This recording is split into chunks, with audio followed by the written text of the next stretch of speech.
My name's Bookbinder, and I'm really pleased to be here. I've had a couple of nice things, nice people here.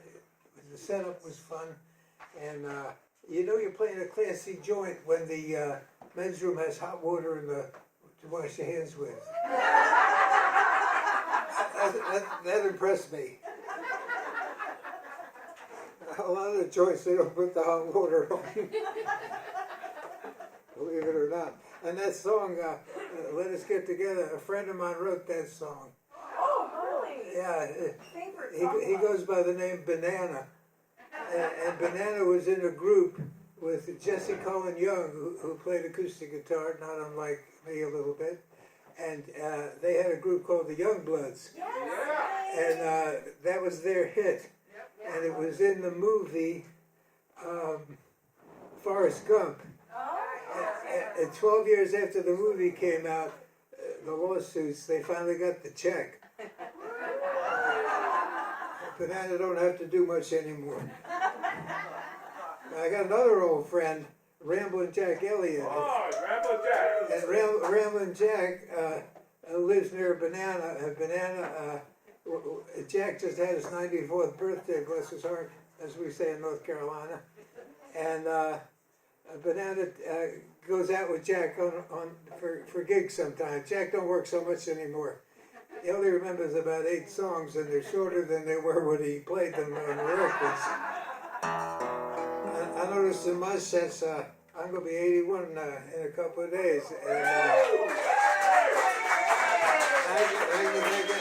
I noticed that my songs are getting shorter too. You kind of forget a lot of verses sometimes, but I've been practicing a little bit, not much. I spend most of the time driving to the next show. And I'm really proud to be on the road with Todd Albright. He did a heck of a job. I've only known him for a couple of years, but that magical sound of the style of Atlanta guitar players in the 20s and 30s played guitar like that, and you can't do it unless you have one of those kind of guitars. That was a reproduction down to the weight of the whole thing.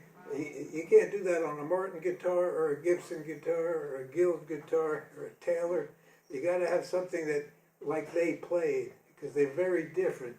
Because you can tune them really low with really heavy strings. It's a long distance to the end there. And you get a lot of the tension. And me and my guitar, I've been on the road for a long time. This guitar is 94 years old. It's a Gibson from 1929. The best flat top Gibsons were made 29 to 32, believe it or not. This was a high-end guitar in its day, $65. And they can't make them like this anymore. They made it very light, so everything really vibrates. When you play it, you can feel it bouncing on your belly. It's like...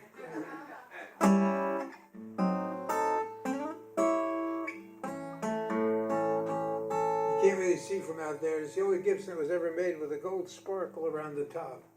It's just beautiful. And it's Appalachian red spruce. You can hear how the tone is just... And I'm just thrilled to still be on the road, now that I'm getting older.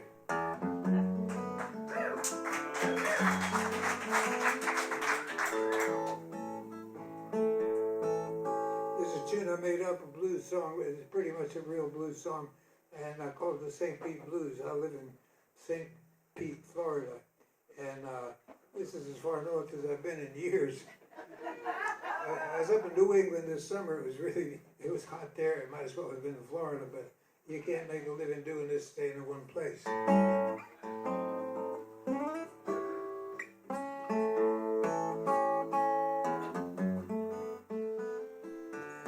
I met my new wife, I was living in the bus.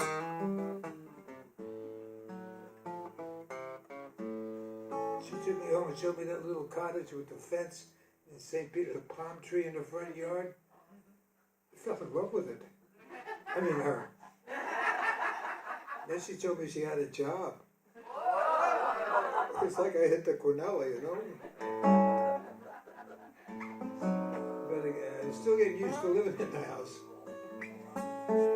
those St. Pete blues.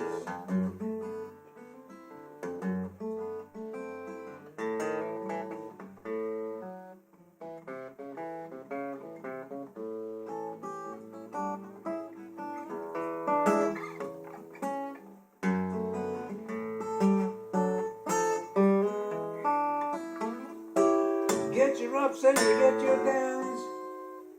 That's what it takes to make a fool go around.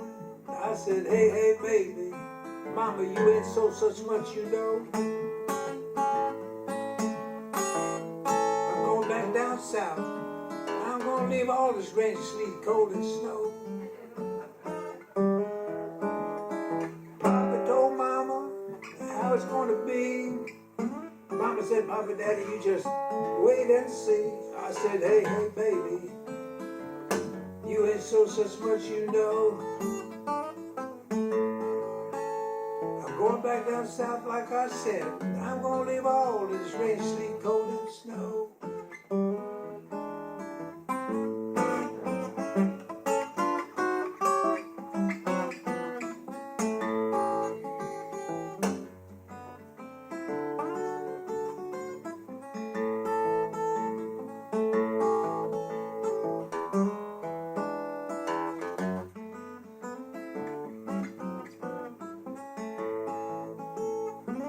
Papa told Mama how it's gonna be. Mama said, Papa, Daddy, you just wait and see. I said, hey, hey, baby, Mama, you know you ain't so such much, you know. That's right, you know where I'm going. Back down south. Leave all that rain, sleet, cold, and snow.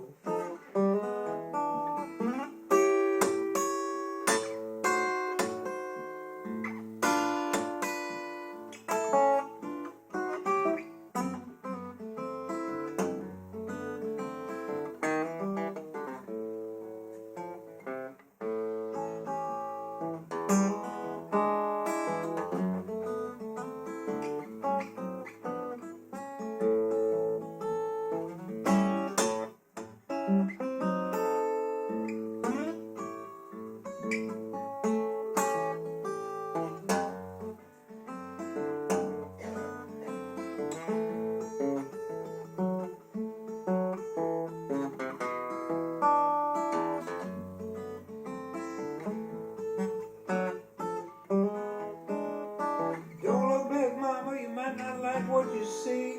Oh, you're scheming and you're dreaming, never set your poor heart free. Hey, hey, baby, you ain't so such much, you know.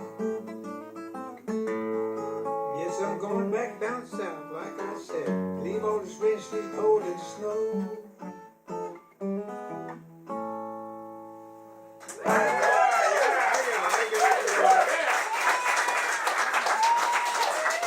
Thank you. This is a cool little place. You folks are lucky to have it in your town.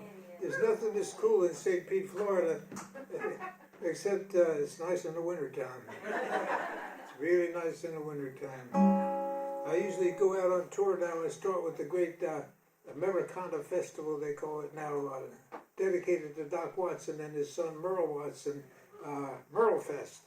And I've been there for 30 years in a row. First time I got paid $300 for a gig, I opened up for Doc and Merle back in 1971 at a college in Connecticut. That's back east. You guys are out here in the sticks. You're right near Canada. I used to tour Canada. People, I got Canadian friends that say, how come we don't tour Canada anymore? I said, the first wife is up there. It says a big country. I said, you don't know the first wife. I heard her for 38 years or 40 years. That's the way I want to keep it.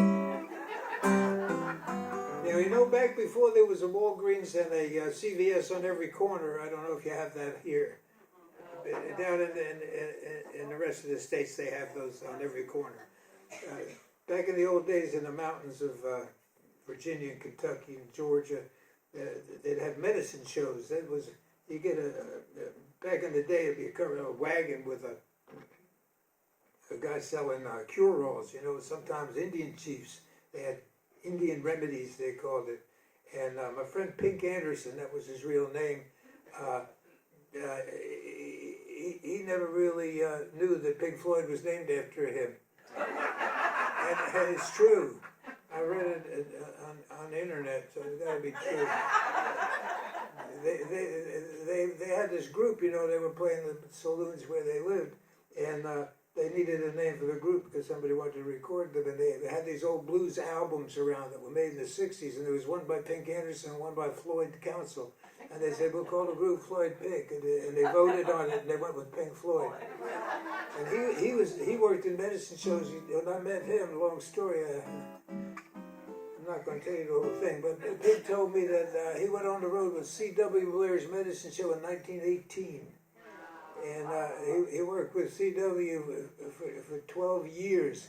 It was a warm weather gig. You couldn't take the wagon out. And eventually they had trucks with flatbed stages, you know, and the medicine show wagon. And the entertainers would attract the crowd, and then the doctor, the chief, would come out and sell the medicine.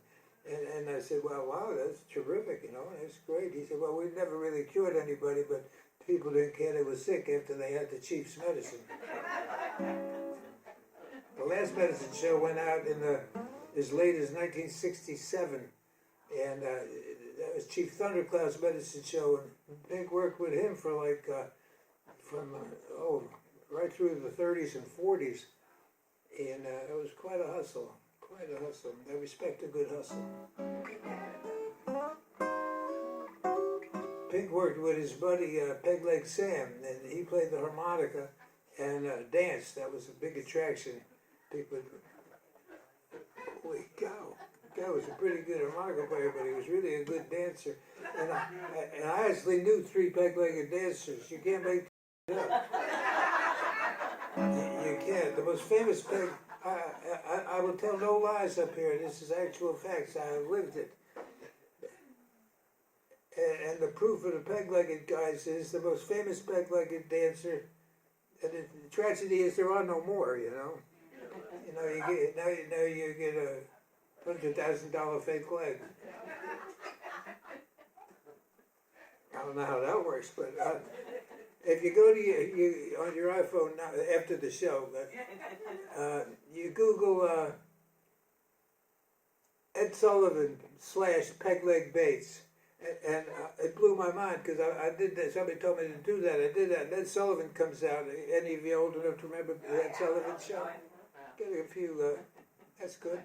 That was a big variety show for those younger people. And he says, ladies and gentlemen, we're so proud to bring back Peg Leg Bates, who's going to dance for us. This is his 18th appearance on the Sullivan Show. Elvis did it once. The Beatles did it twice, I think. 18 times. And he comes out in a tuxedo and he is cutting a rug. And you can see that when you go home. You can wait till the morning, it'll still be there. A lot of interesting people work the medicine shows. The famous blues singer Diamond Teeth Mary. Did you ever hear of her? I knew her too. She was singing. I lived in St. Pete, the new wife's house, you know. And she played the Florida Folk Festival. She was singing church songs. She had a piano player accompany her. And my brother-in-law, Rock Bottom, that wasn't his real name. He had a blues band that was very big in Europe and here. Not here. A lot of bands never make it up here, I'm sure. I was some drive. We worked in St. Paul last night, and for my friend Glenn Elvig, he threw a big party bash for my 70th and my 75th birthday, and I was supposed to do my 80th birthday, but I had a hernia operation last year. I had to cancel it. I don't recommend hernia operations. During the pandemic thing, I was doing yard work and lifting it up. Never again. Never again. I'm never again going to go to get an operation. That was a nightmare. But anyway, here we are. Diamond Teeth Mary, Rock Bottom got Diamond Teeth Mary to switch teams and got her a couple of sparkly outfits at Kmart. With matching bags and hats, and took her to Europe on tour, and she started singing blues again. And she was 82, and she could still shake her shimmy. And mayors and French villages and Italian bistros brought flowers on the stage, and she was something. And you know, you've heard of the band. Yeah.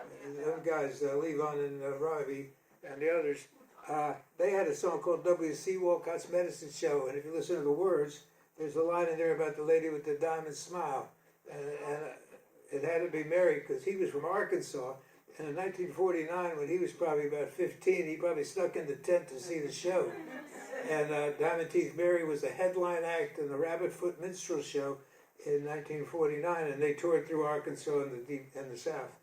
So he probably got her name in that song. All right, I wrote this song for my medicine show friends. I have medicine show friends that grew up in medicine shows, white folks, and they like the show business part of it. There's nothing like being in show business. I love this. And they didn't want to have a medicine show, but they liked animals, so they had an animal show. They had a wrestling chimpanzee show. They were married for 50 years. The original chimp didn't last that long. But what they would do in this show is they would, the son-in-law would run to the towns coming up, and they'd tack up things. Wanted the town tough to wrestle the chimpanzee. This is back in the 40s. Pin him down for 3 seconds and get a $50 bill. It's a lot of money back then. It ain't bad today. And everybody wanted to see the town tough get it. So they'd fill up the tent. You know, they had a little tent thing there next to their medicine show wagon. And they had a cage in there. It was a cage wrestling match. And the chimpanzee, they raised the chimpanzee from when it was born. They adopted it from the agency. It was an agency. Probably wasn't an agency for chimpanzee babies, but they got one. And they raised it like it was a child. They take it in town in the carriage. People say, "Oh, could I look?" Oh. Because nobody ever saw a chimpanzee, you know, before television and all that stuff. The people were so innocent. It was a lovely time, really. A chimpanzee really didn't know much about wrestling, but they trained him to do one thing and one thing only. As soon as they put him in a cage with a man, within the first 30 seconds, the monkey would pull the man's trousers down. They're retired millionaires. You can't make it. I wrote this song for all my medicine show colleagues. I call it Step Right Up. Got to get it rolling here. Step right up. You just got to see the magnificent, magical, mysterious menagerie. It will amaze, it will amuse, it will arouse and astound. No doubt the most bodacious show in this here town. Pack up your sorries, kiss away your cares. You won't have to worry no more. If you're tired and run down, life ain't worth living no more. You can't hardly drag yourself out of bed like before. You got no health, no vitality, no vigor, no zest. The chief's Indian remedy, the elixir's the best. Don't hesitate, you don't want to be late. Get there before it's all gone. They got a peg-legged dancer and an Indian chief. They got a blues-singing lady with diamonds in her teeth. They got a two-headed turtle man, you just gotta see it. They got a chicken that can count to 10, no lie. Follow them down to the free show tonight. You don't want to miss it begin. I said step right up, you just got to see the magnificent, magical, mysterious menagerie. Drink it neat, that's right, it ain't too sweet, and before long you'll be back one more. The chief will make you believe the doc ain't there to deceive, and the story that he weaves will relieve you. Step right up, you just got to see the magnificent, magical, mysterious menagerie, that's right.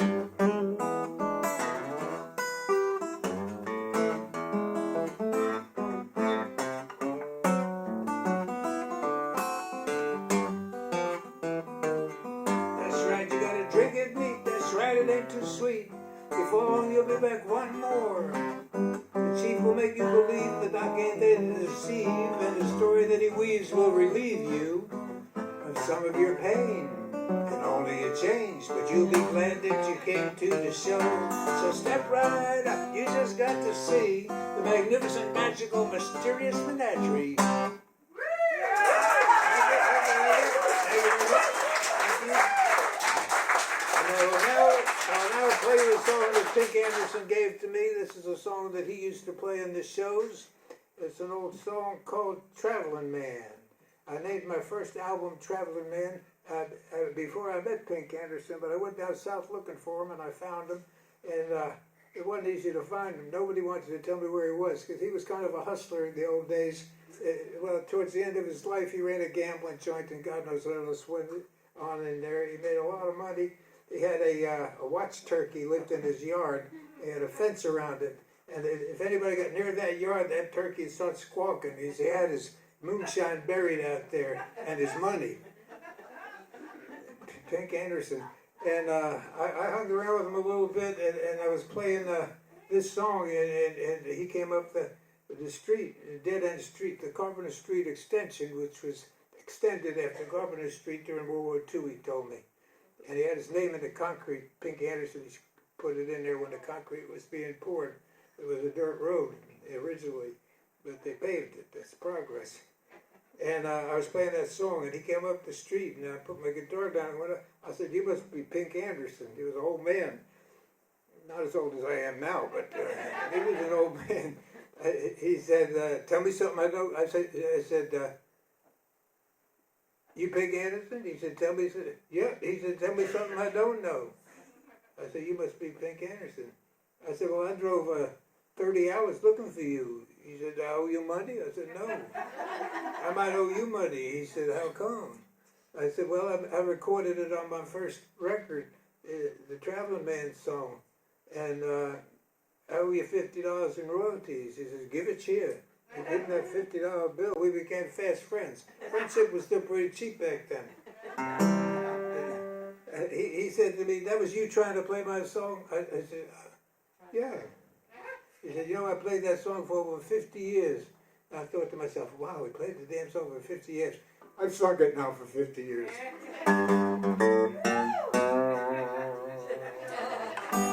I just want to tell you about a man named Boone. His home was down here in Tennessee.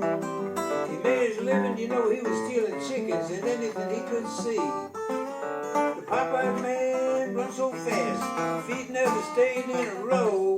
If a freight train passed, it didn't matter how fast Boone would get on board. He was a traveling man, that's right. He certainly was a traveling man. He was the most travelingest man in the doggone land. He traveled everywhere. He was known for many miles around. Didn't get caught and he never got whooped until the police shot him down. Now listen, the police hired an automobile. The purpose just to chase old Boone. They chased him from 6 o'clock in the morning till 7:30 the next afternoon. Boy, that Popeye man runs so fast. Fire that come from his heels. He burned up the cotton and he scorched the corn. He might as well have drove through the farmer's field. They said he was a traveling man. Certainly was a traveling man, that's right.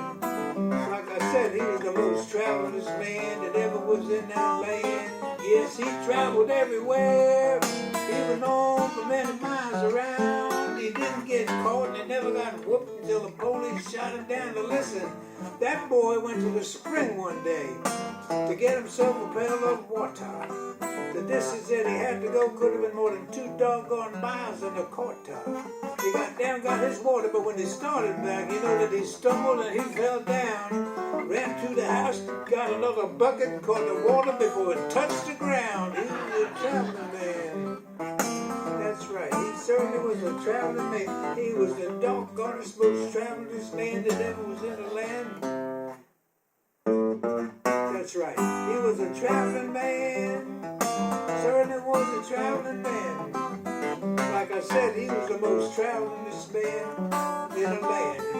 Traveled everywhere, known for many miles around. Didn't get caught and never got whooped till the police shot him down. Now listen, that boy was on a Titanic ship when it was going down. He was standing right out by the port side. The people said he had his head hung down. When he did jump overboard, you know that he...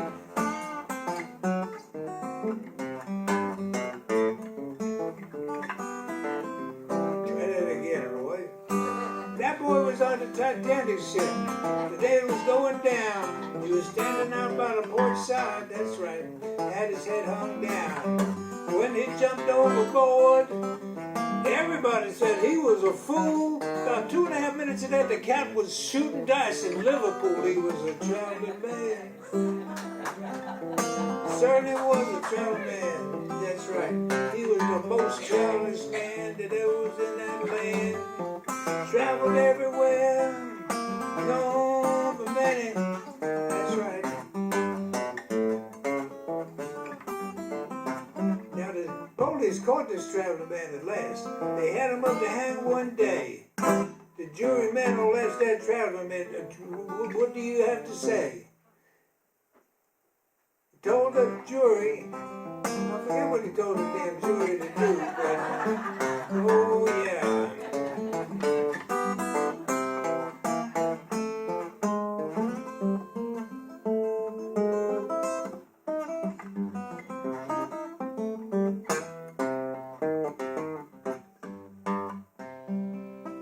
He was a traveling man.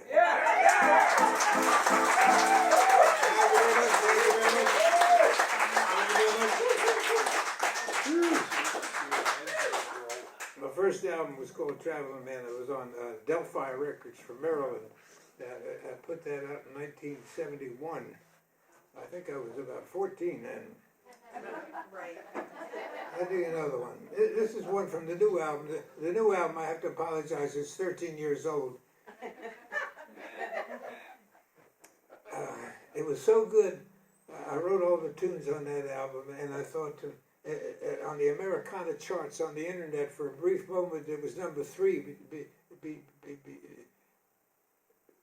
in front of number 1 and number 2 were two famous songwriters, Guy Clark and Townes Van Zandt, and I was number 3. I figured I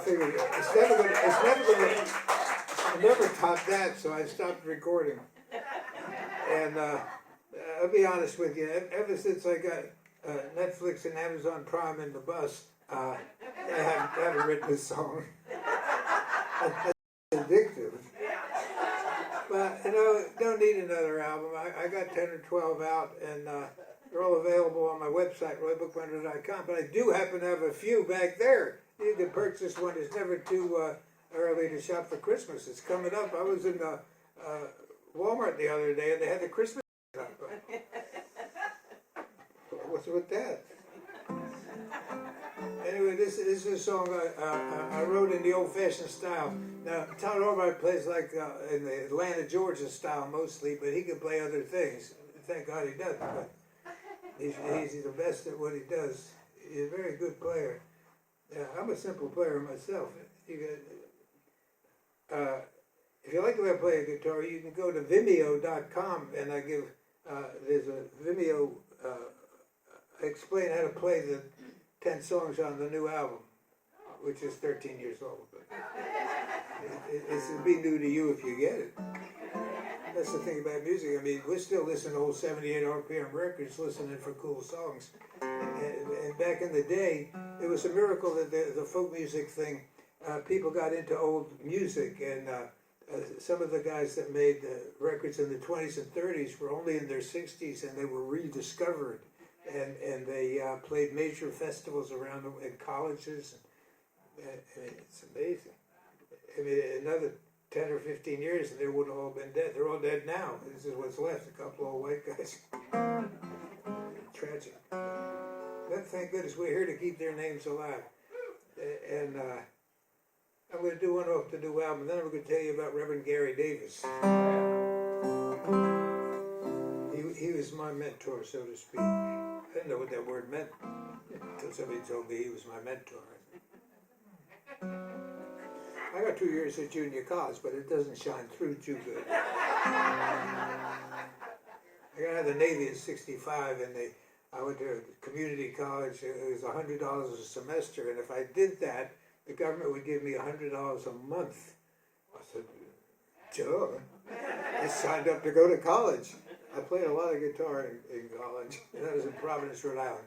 Anyway, this song here is called Could Have Been Worse. That's the one I'm going to do.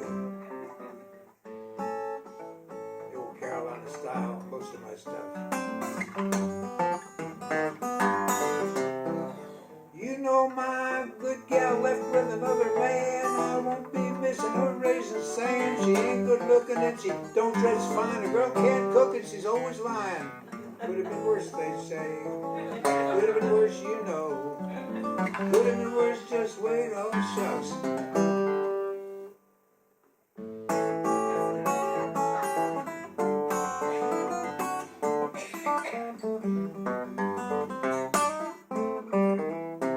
You know her mama don't like me, she told me so. In my business, she sticks her nose. She'll pop in, doesn't have a clue, and she'll catch us doing the dippity-doo. Well, it could have been worse, they say.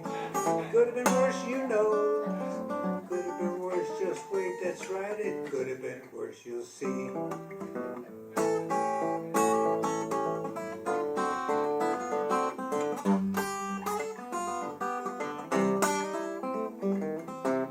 She likes your whiskey and she likes your wine. She's smoking them reefers all the time. Gets so high, can't hardly stand it. She can't remember I'm her man.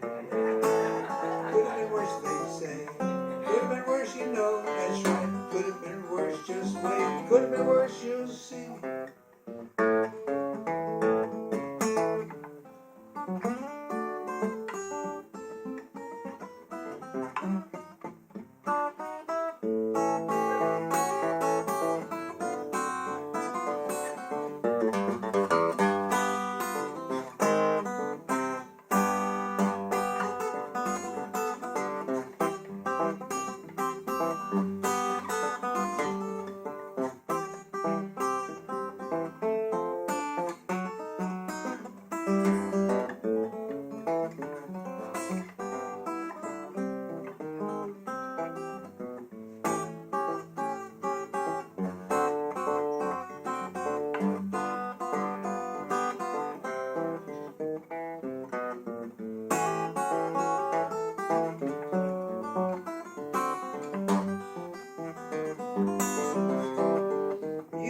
She's telling stories on all her friends, who's doing who to what, where, and when.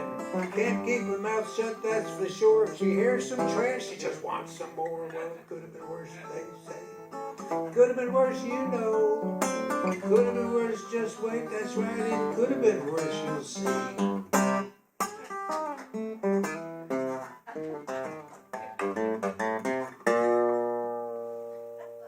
Could have been worse.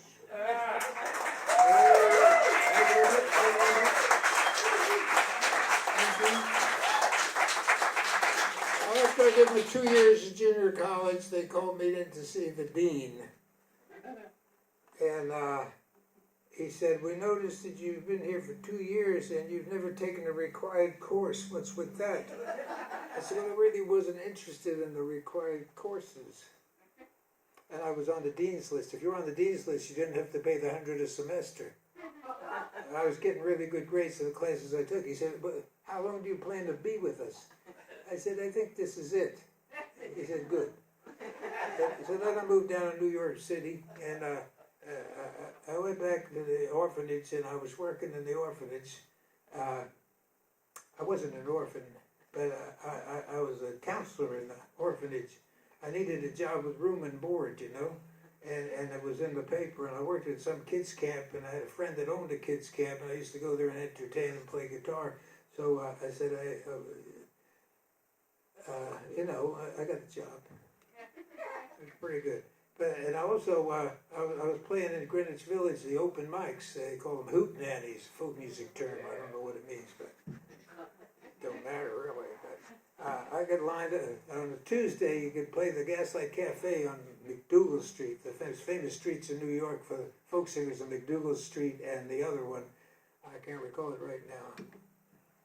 What the heck was it? Bleecker Street, Bleecker and McDougal. That's where all the cool coffee houses were. That started out as the Beat Poets used to recite poetry there, Jack Kerouac and that gang. And then they were so popular that they started hiring folk music to play in between the comics so people would leave.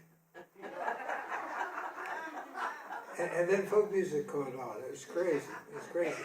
The folk music caught on. You know, in the 40s, it was kind of a lefty thing. politically, but they was, for the people, unions, equality. Doesn't sound sinful to me, but what the heck, we won't go there.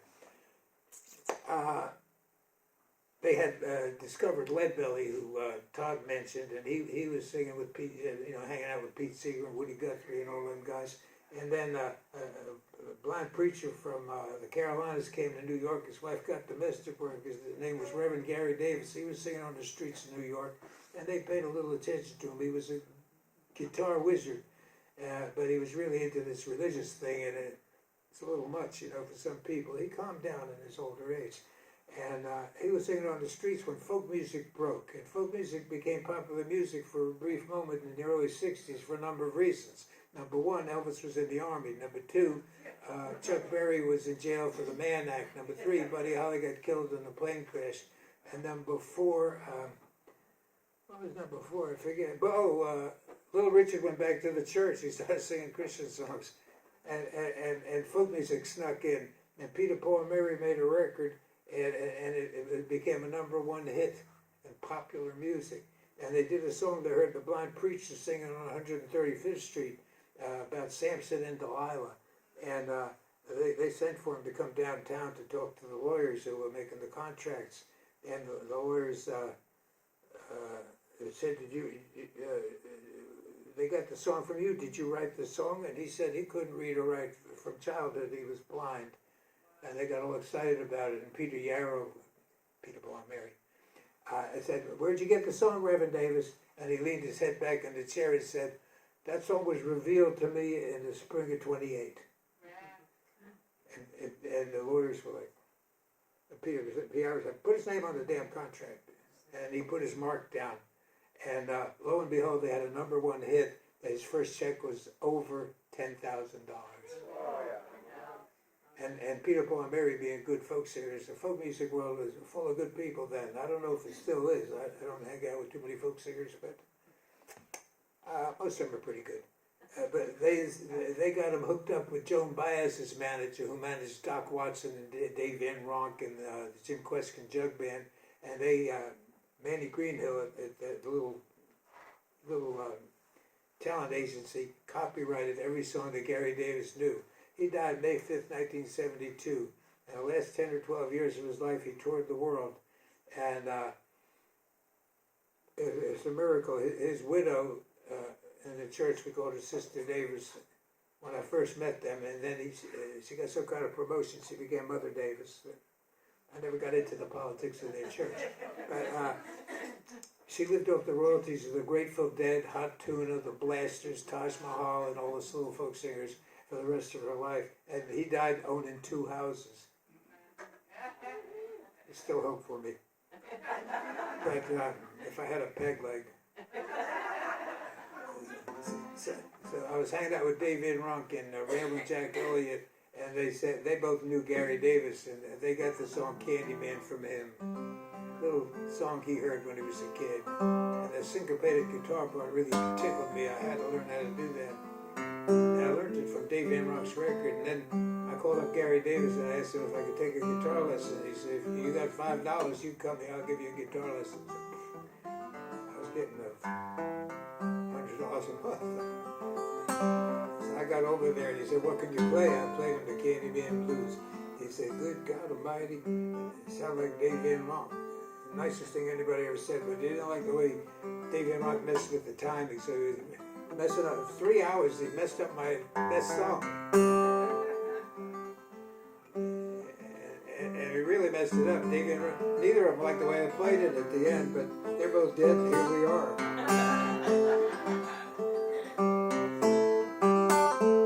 Lord works in mysterious ways, Reverend Davis said. I had that one guitar lesson that messed me up really good, and then I had the second one. He said I had to come by for 3 weeks. I said, "How come?" He said, "I'm going on tour." He's managed to send him a tour schedule. I said, "Where you going?" He said, "It's on the kitchen table." So I went and looked at it. I said, "Oh boy." I said, "I got $50 saved up. Maybe I'll go on tour with you." And he laughed at me. "Where you going on $50? Mrs. Davis was cooking all this soul food for me. And I heard vegetarian with a huge mustache and I've moved the food around on the plate a lot and cut it up in teeny pieces and swallowed it a bit without chewing it. Whew. Reverend Davis said, if you want to go on tour after dinner, be here 6:30 tomorrow morning. Bring you $50. I'll carry you the rest of the money. I'll pay the bill. We had to catch the train to Chicago. So I was knocking on the door the next morning. Mrs. Davis came to the door at 6:30 in the morning and house dressed with her hair up in curlers. She said, well, Bookbinder, what are you doing there? I said, I had my valise. I said, I'm going on tour with Reverend Davis. He said to be at 6 o'clock. He said, the train don't leave till 6:30 at night. Come in, I'll make you a big healthy breakfast. I said, whoa. He went into her cooking. I went on the road with Reverend Davis. Reverend Lawrence came over, his friend, and we had a little circle prayer before we got to drive over to the Penn Station. Thought about that for a long time. We got a flat tire on the way after we said the prayer, whoa. But we got to Chicago and met a lot of people. Met John Prine and Steve Goodman and what's that other guy's name? Chris Christopherson. Candyman, salty dog. If you won't be my Candyman, I won't be a salty dog. Little red light, little green light, little red light, little green light, little red light, little green light. Well, you stop on the red, you go on the green. Don't mess with this in between.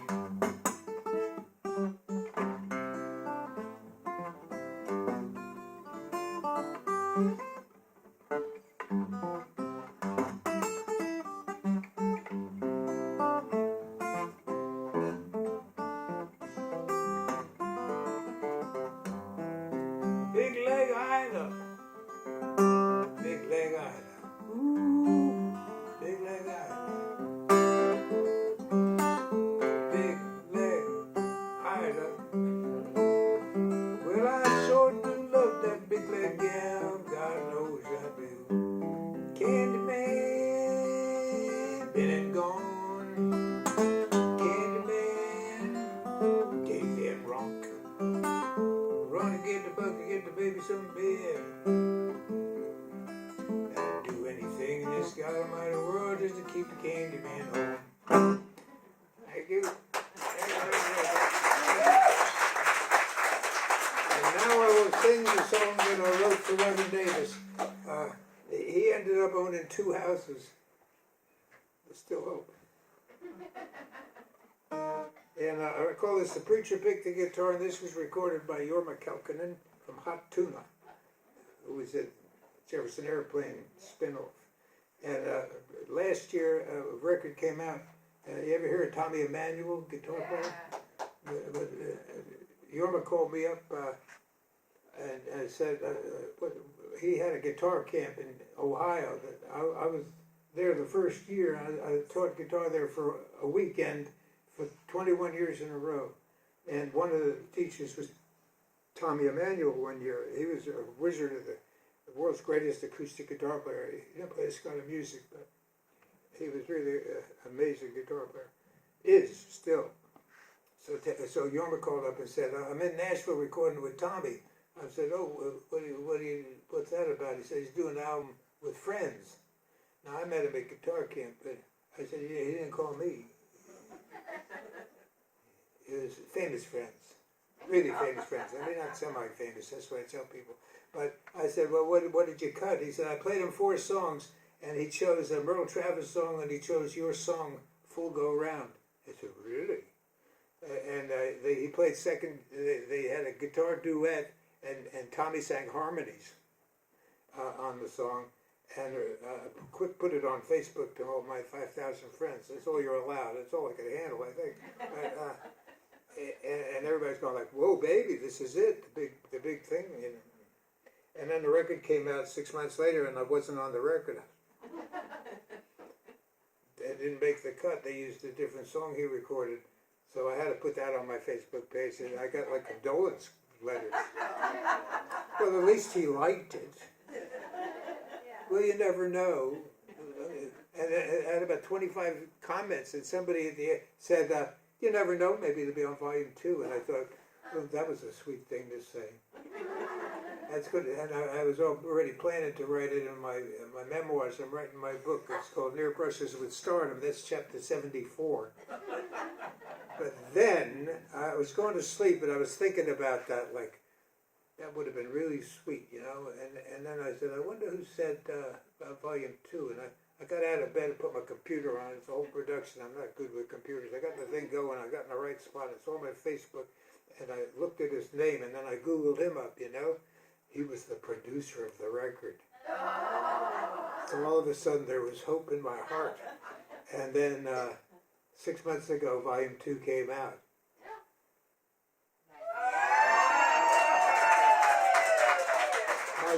My first check was over $250. And I'm going to do that song in a little while, but I'm going to do my song about Gary Davis. I'm getting confused up here. I don't plan these tours, could you tell? These gigs. I never had a song list or think about it until I get up here. But I want to do the song about Gary Davis. Preacher picked the guitar. Easy guitar part. You know, I was fooling around with a C chord with the pinky down here. I know nothing about music, but you know, I was going like that, and I thought, that don't work. But oh, that works. I figured it out all by myself that worked pretty good. I can't read music. I know nothing about it. There it is.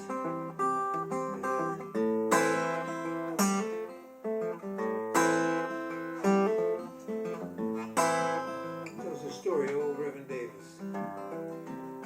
I'm going to tell you a story about a man I once knew. He was a blind street singing preacher that played some blues. His fingers picked the guitar, his hands made magic chords. Passed his days just singing and waiting on the Lord. People heard his message and they came from miles around.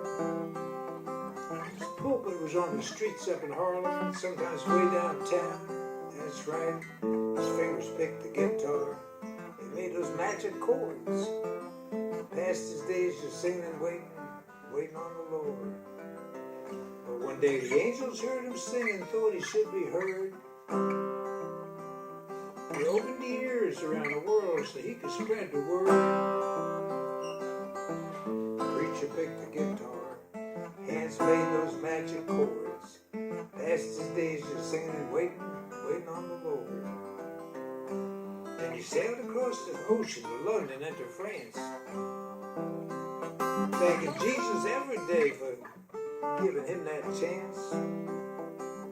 His fingers picked the guitar, you know they danced up and down the board. Past his days he was just singing and waiting on the Lord.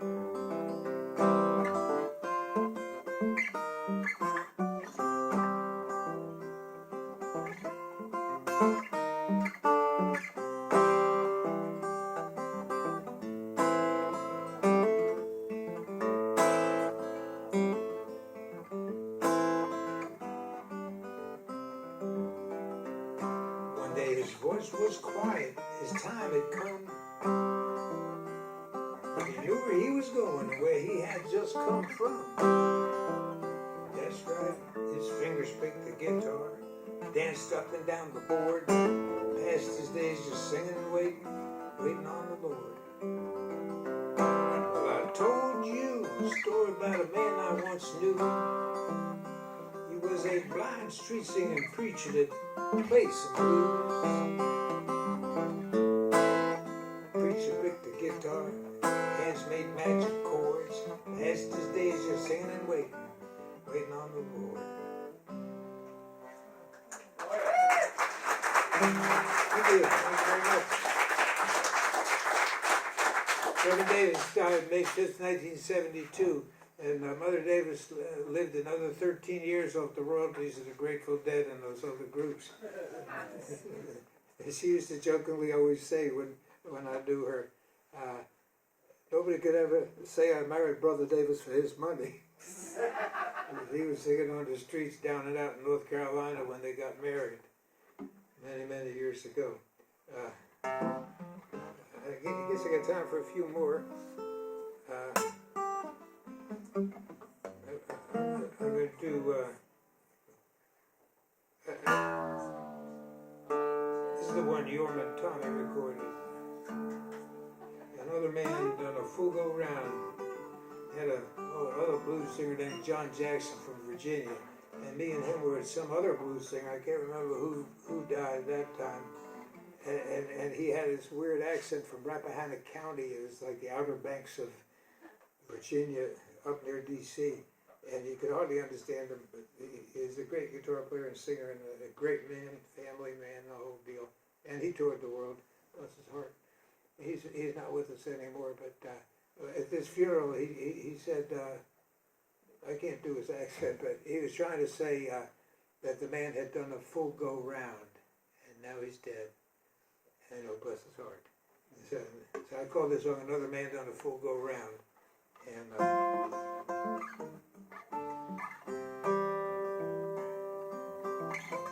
oh, that was the last one. It's not easy keeping all this together. I mean, my hard drive is really full. I've been around for 80 years. Okay, I know what I'm doing. If the guitar players, I used to give lessons, but Homespun Video sells downloads on how to play like me. And if you go to RoyBookbinder/Vimeo, all the songs from my new album, it's 13 years old, I teach them on the video, and I'm talking to you like we're here, you know. And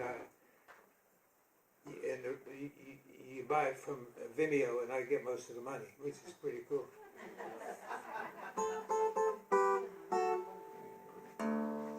Anyway, this song is on that video. Well, it's not a video, a download, or whatever it is. Okay, full go round.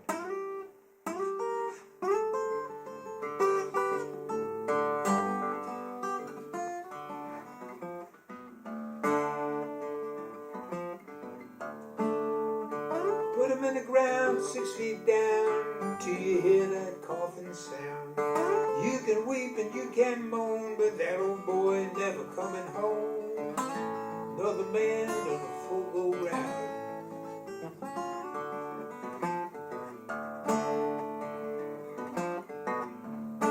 We can tell our tales, we can laugh and joke, we can ponder all day about the words he spoke. You can't run and you can't hide, death come creeping up by your side. I said another man done a full go round.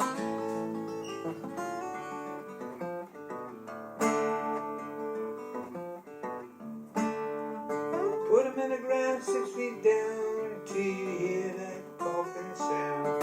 You can weep and you can moan, but that old boy never coming home. Another man done a full go round. We can tell our tales, we can laugh and joke, and ponder all day about the words he spoke. You can't run, you can't hide, death come creeping up by your side. Another man done a full go round.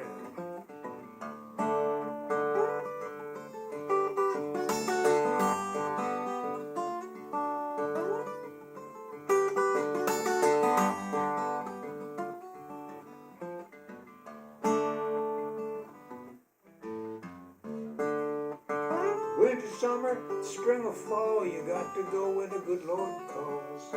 Made us laugh until we cried, only wish I took the time to say goodbye. You know another man done a full go round. Another man done a full go round.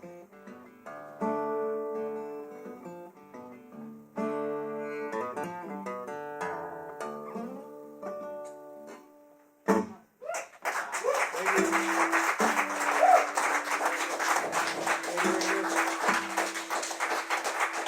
That was the abbreviated version. I forgot a verse somewhere in there, but I'm going to finish up with my. I forgot what time. I got to watch. I keep looking at it, but I forgot what time it started. But it feels like this is going to be my encore.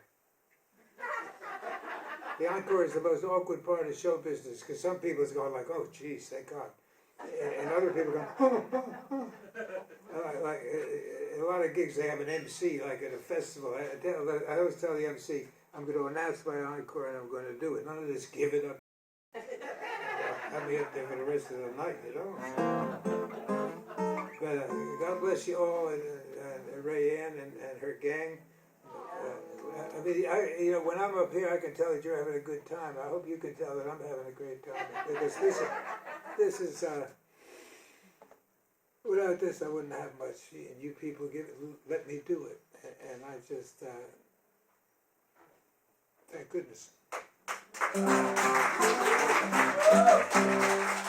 I'm going to finish up with another song from the new album. I do have some albums there. They're $20 a piece. If you want to buy all 6, it's $100 cash.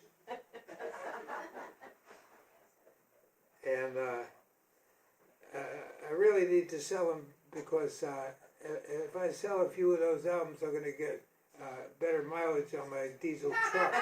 And my main purpose is to make the environment better. I'm very socially involved with the environment. And God bless you all. And you folks have a great winter. Enjoy your skiing and your snowmobiling and all that shit. I watch it on TV, that kind of stuff. It's like, whoa, baby. And this song is called The Good Book, and that was the title of my album, The Good Book. It was a good album. It's a great album. Clarinet player on there was. I worked with fiddle player before. I played with this kid, Fat Scap, when he was 17. And I had to teach him how to drive. Paid him his first $100 bill, and he went on to tour the world with lots of famous people. I mean, he's on tour now with Mitski. I never heard of her. You ever hear of Mitski? Well, 3 ladies were nominated for the Album of the Year in the real world, the Grammy. It was Lady Gaga and Beyonce and Mitski. So they sold out every hall this year across Europe, the big halls. And she's headlining an event at a football stadium in the last gig of the tour. And Fats Kaplan was the kid's name. And if you ever saw John Prine in recent years, Fats Kaplan, if you were looking at the stage, John Prine was here. On his right would be Jason Wilbur, who sang harmonies and played mandolin and slide guitar. And on the left, on pedal steel and banjo and fiddle, was Fats Kaplan. And he's going to be 69. He had my birthday party, my 80th birthday party in Nashville, and all my Nashville friends showed up. It was pretty good. You know, I had a country period of my career. I did the same show. I wore baggy pants with suspenders, and my mustache was out to here. And I got discovered there. I was on tour with Bonnie Raitt for a year, and we played the Grand Ole Opry, and the Roy Acuff and Bashful Brother Oswald, who played the dobro in the Opry for 63 years or something. They knew what I was doing, because back in the early days of country music, they were white guys playing this kind of music. And I came up the stage, and you know, I was on before Bonnie, and they said, "We know what you're doing. How old are you playing them guitar licks? We know what you're doing." I said, "I'm old enough to sign a contract with Acuff." And my suspenders, and I ended up on the Ralph Emery TV show 32 times. It was like a Johnny Carson show. Oh, it was a glorious couple of years. And I was sitting there with all kinds of famous country stars. Chet Atkins said, "How'd you do that ending?" I said, "I'm going to show you someday, Chester." You know, I was unscripted, so it was kind of fun. And the host really loved me. And it was really nice. I was on there with Charlie Pride one time, and I came off the stage, and the host, Ralph Emery, says, "Charlie," and he was laughing hysterically. "I want to introduce you to my buddy Roy Bookbinder." And he pulled himself together. I said, "What's so funny, Charlie Pride?" He said, "Well, you just sound like all my uncles in Mississippi, and I did 2 Hank Williams songs." Pretty funny. Pretty funny. First time I was on there, my mother called up and said, "You were the best one on there. Make sure the microphone's below your beautiful face." "Okay, Mom." And she said, "And how'd that girl singer get on there? She kept interrupting. Every time he was talking to you, she'd interrupt." I said, "Mama, that was Tammy Wynette." She's from the Bronx. She didn't know from Tammy Wynette, you know. God bless my mom. She became a big fan, went to a lot of shows when I was in the area. Bless her heart. I said, I'm going to finish up with the good book, and I thank you all for being here. I thank Todd for being on the show. He's been on a few shows. He's going to be at Merle Fest with me next year in April. That's the big deal down there in North Carolina. And I thank everybody from I mean, you can't imagine how good this is for me. Without this, I would be in years of therapy.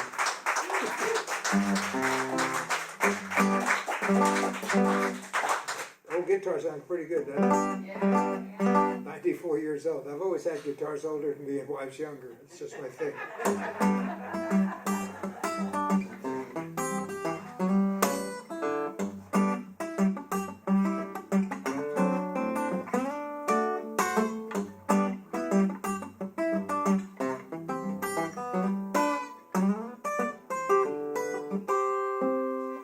It's a lot like Gary Davis. It's Gary Davis chords. Beautiful chords. My mama told me, my papa told me too. The good book's got the answers, you know it will tell you what to do. The good book's got the answers, you just wait and see. The good book's got the answers there, just for you and me.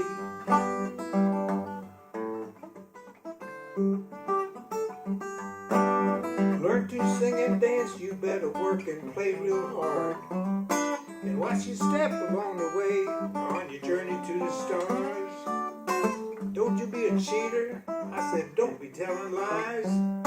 The straight and narrow path you're on will lead you to the prize.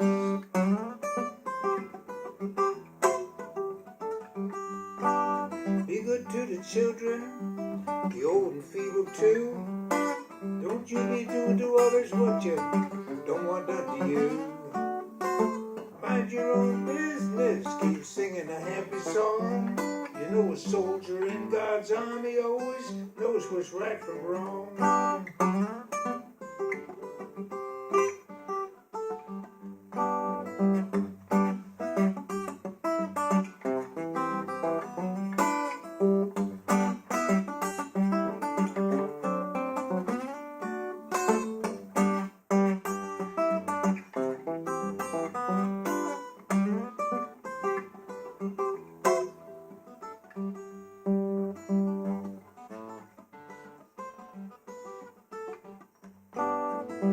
Be good to the children, the old and feeble too. Don't you be doing to others what you don't want done to you. Mind your own business, keep singing this happy song. A soldier in God's army always knows what's right from wrong.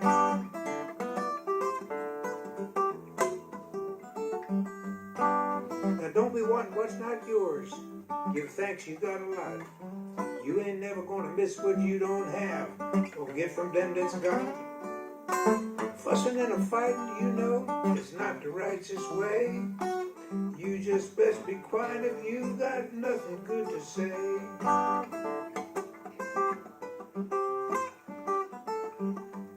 Yes, my mama told me, Papa told me too.